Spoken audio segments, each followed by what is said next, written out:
They laughed at the human janitor.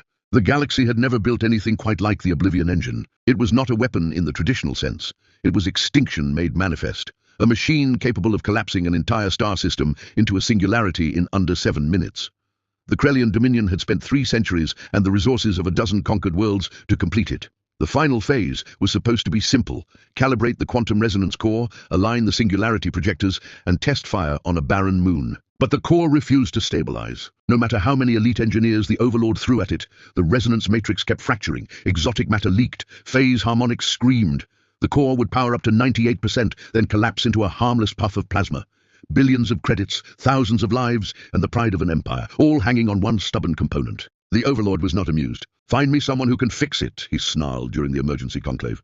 "I don't care if it's a Vexari hive mind or a Lyrathian savant. Bring me the best." They brought the best. They failed. They brought more. They failed again. After 6 standard months of humiliation, a junior logistics officer, trembling under the Overlord's glare, made a quiet suggestion. "There is a human contract worker on Deck 47. He cleans the maintenance corridors. He once repaired a food synthesizer in under 10 minutes when our technicians gave up." The chamber erupted in laughter. "A janitor?" the chief engineer wheezed. "A deathworld scavenger. You insult us." But the Overlord was desperate. Bring him.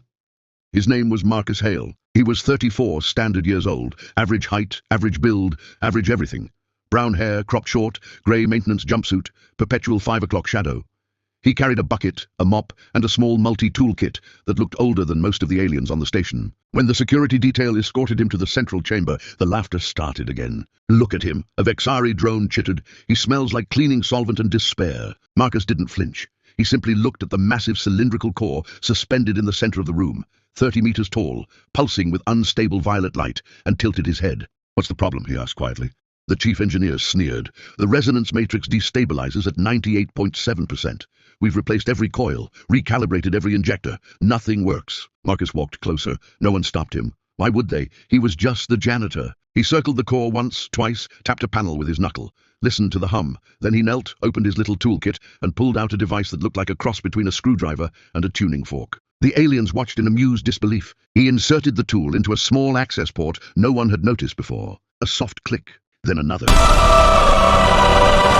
Subscribe to HFY Chronicles for more epic HFY stories. Hit the bell so you never miss a part.